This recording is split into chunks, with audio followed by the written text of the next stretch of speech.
ថ្ងៃនេះគឺថាប៉ាសូម review អវ៉ាន់អូនសេមានតិចណាពីព្រោះថាម៉ាក់ទៅតែកំងមកដល់ថ្មីឃើញថាស្អាតពេកបងប្អូនអញ្ចឹងហើយប៉ាសូម review ឲ្យបងប្អូនបានមើលបន្តិចទៅណាអានេះគឺថាកម្រាលក្រាលគេងហ្នឹងហើយមានមួ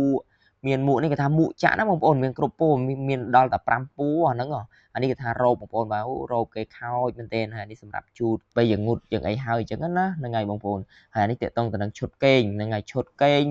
ឈុតសម្រាប់គេងខោអាវឈុតអីគឺថា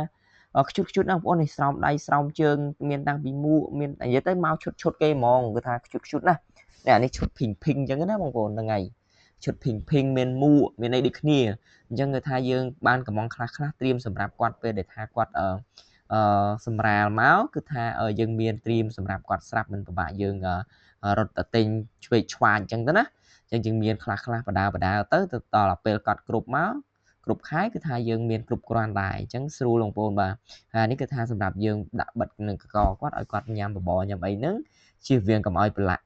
បបរប្រឡាក់អីចឹងទៅហ្នឹងហើយឃើញទេបងប្អូនថាឈុតគឺថាខ្ជូតណាស់មើលស្រោមជើងមានតាំងពីរូបតុក្កតាមានតាំងពីផ្កាមានតាំងពីស្រោមជើងមានតាំងពីស្បែកជើងបោស្បែកជើងនេះគេថាមានបោបងប្អូនមានច្រើនពោណាហ្នឹងហើយនេះពោក្រហមបងប្អូនណាពោក្រហមអូខ្ជូតមែនតើខ្ញុំឃើញអូថាអូខ្ជូតណាស់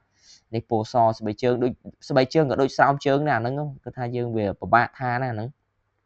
ហើយតែអានេះស្រោមជើងមែនបងប្អូនបាទនេះស្រោមជើងមានគ្រប់ពោបាទមាន5 6ពោអាហ្នឹងហ្នឹងហើយអានេះគឺថាអាវនេះអា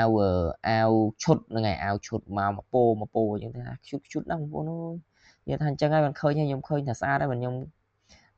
ចង់ review ឲ្យបងប្អូនយើងបានមើលបានអីចឹងទៅណាហ្នឹងហើយអានេះគឺថាអាវ៉ាន់នេះបញ្ជាក់យើងកំងមកពីចិនបងប្អូនបាទមកពីចិនគឺមិនងាយបានមកដល់ទេបងប្អូនបាទយូរណាស់កន្លះខែអីនោះបានមកដល់ហើយក៏ review បងប្អូនមើលបន្តិចទៅហ្នឹងហើយមកវគ្គនេះគឺមានតែប៉ុណ្្នឹងទេបងប្អូនចាំមកវគ្គក្រោយចាំ review ឲ្យបងប្អូនបានមើលទៀតហើយបញ្ជាក់គឺថាសេមានោះអត់ទាន់គ្រប់ខែទេនៅសល់2ខែទៀតនោះបានគ្រប់ហ្នឹងហើយត2ខែតែបានឃើញមុខសេមាខ្ញុំក៏មិនទាន់បានឃើញច្បាស់ដែរបានឃើញតែអេកូអញ្ចឹងណាអញ្ចឹងមានតែចាំមើលថាអូនសេមាហ្នឹងមុខដូចម៉ាក់ឬក៏ដូចប៉ាអីអញ្ចឹងណាបងប្អូនបាទហ្នឹងហើយមានតែប៉ុណ្្នឹងទេបាយ